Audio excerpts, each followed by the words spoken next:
hang in there for 1 second. I was going to do something else, but I forgot what it was. I'm just trying to listen, brother. Go ahead, man. You get to me when you get to me. Dang, man, this is a good guy. No, Amos is the best. He's the #1 fucking guy. Hey, speaking of Amos, I wanted to wait. No, I wanted to wait until we had him on. What about I'm bringing him on right. That's what I'm trying to do right now. But I thought it was Oso Loco. I wanted to get Oso Loco, but he didn't. Him and fucking Amos are the same fucking beginning number. I'm tricking. Brother. No, this is going to be a good one. Trust me, this is going to be a good one. But what I wanted to say about Amos before we get to that, since I'm talking about him, Violence Jack, he's going to have his own fucking little segment on the show to talk about what Amos talks about. You know what I mean? Drugs, drinking, fucking the good shit about pro wrestling. He's gonna have it. The strangle. What is it called? The strangle. What do you call it? The strangler zone. The strangle zone. The strangler zone. He's the type of guy. Hey, brother, he's the type of guy that kills people like Chris Hammock, brother. I can't believe you're talking about Chris Hammock. Motherfucker. All right, there we go. There we go, Mr. Cowboy. Okay, now, are you ready, dude? Hey, Violence Jack, this is gonna be a good one. This is good. 60 seconds. I talked to K. Ross earlier in the week.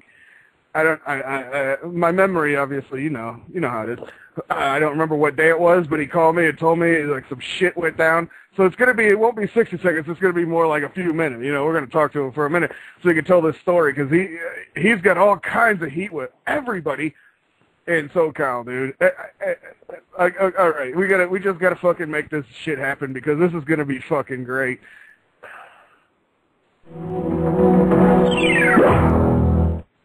This has been a rough week. An extremely rough week. I think the best and the worst I've ever gone through. It's actually tested me even staying in the wrestling business. So let's cover this in order. Number one, let's go over Ric Ellis and Oso Loco. I'd give props to Oso Loco, but with Ric Ellis having his Kurt Angle and his Benoit moves, and he's been managed by Adam Ginsberg, he's basically unstoppable. And I know Violence Jack was, like I said, he kind of dry, but let me tell you, man, when Ric Ellis gets in the ring, he doesn't need to open his mouth because he beats the shit out of people. Famous being an Extreme Loco is the perfect blend of size and speed.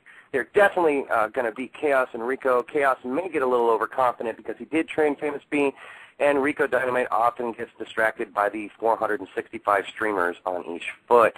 Jason Rance pulled a Chippy Sanchez? Damn. Okay, GQ Money. That name may sound familiar. He's going to use me, an 11-month rookie. He's going to use my name to get ahead on some piece of shit fucking wannabe awesome bomb show. And he says, how much money have you made? And what have you done?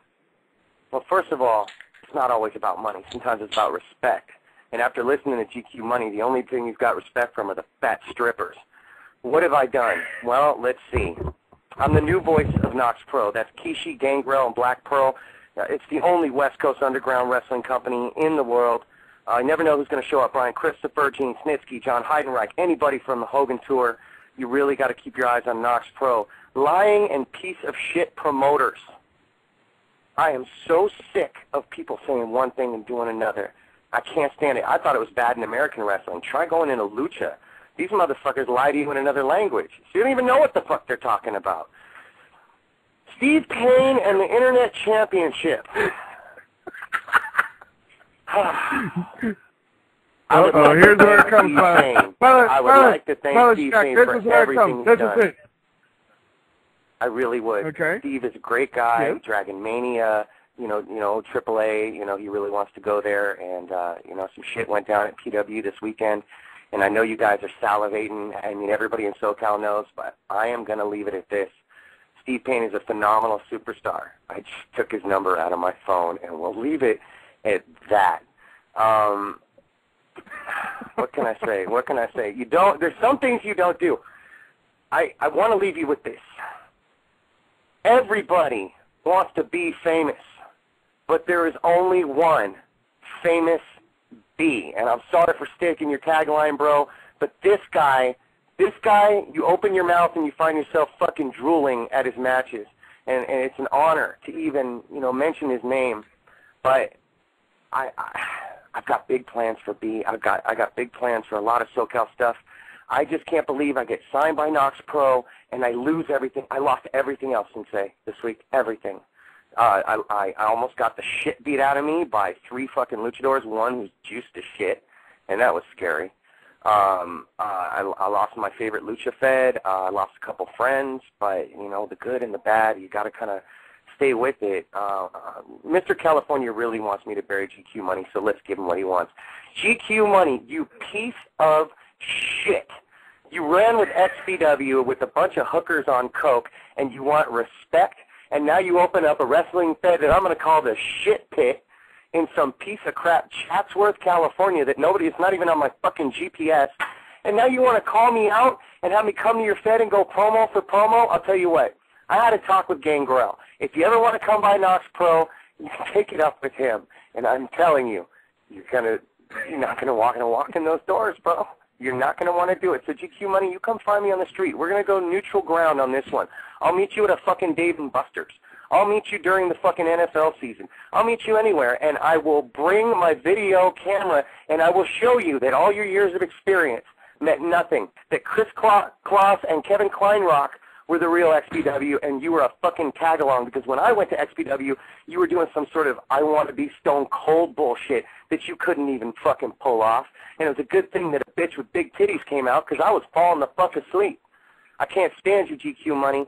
You take all your fucking fit tape. You take all your motherfucking experience, your porn, your coke, whatever it is that you got that you're fucking running on, and I'm going to stomp you into the fucking ground with a 30-second promo. And you will find that on My Lucha TV. You'll find it on ADTV. You're going to find it everywhere, because I'm going to post it to show everybody that GQ Money is nothing but a low-down, four-flushing, no-talented, can't talk on the mic, fucking fat bitches loser. And that is a little more than 60 seconds with K-Rock. Holy shit. What the fuck? Silent Jack, how good was that? Famous B weighs what, 160? He'd fuck him up too. GQ Money, give me a fucking break. Dude, XPW is gone. Get over it. Move on. Is GQ Money the guy that was the announcer on Wrestling Society X? I believe so. Mr. California, can back me up on that? Hang on, let me bring in Mr. California. Was GQ Money? Is GQ Money a worker? Is he the stripper guy that fucking he's a hooker. And I don't mean like he grabs people's legs. He's a hooker. Did you pull me on? But Mr. California, you're on. Who is GQ Money the guy? I know GQ Money. I knew GQ Money for a long time. Yes, he was the guy. He was the ring announcer for Society X. He's the commentator for Viva La Lucha with Larry Rivera. That's him too. Yeah, he's been around for a long time, but now he has his own. I love what Chaos said about him. He deserves everything he gets because he screwed over a lot of people like Chaos. But GQ Money, he is what he is, and he has a guy by the name of Bo Cooper with him, and his shit ain't going nowhere. You know what? That brings up a really good point, because he based his whole fucking promotion off a 350-pound guy that can bench press 1,100 pounds. But me, woo! I hang out with a 400-pound Samoan that knows how to back that ass up. Hey, I don't know, man. 1,100 pounds? Nah, no one bench presses 1,100 pounds. That's bullshit. But, well, of course, another fucking lie. I mean, I don't know what the world record is. Bo Cooper. I got nothing against Bo Cooper, but the fact is, he ain't no Kishi. Oh, yeah, of course you know who Rikishi is. Yeah, and Gangrel. Yeah, of course, everyone knows those guys are. I mean, that Nox Pro sounds like it's an actual pro setup with a bunch of professional fucking guys living out in California. Anybody from the Hogan tour could show up at any time, and that includes Hogan and Flair. That includes every big name that you've ever heard. I mean, Kishi's sons are on WWE. Hey, look who was on Raw. Doink the Clown. Go fucking figure, huh? Sensei had to put away the Vaseline and actually get upset for a second. Doink the Clown. He's everywhere. He's in your nightmare, Sensei. Doink's everywhere. I don't watch it.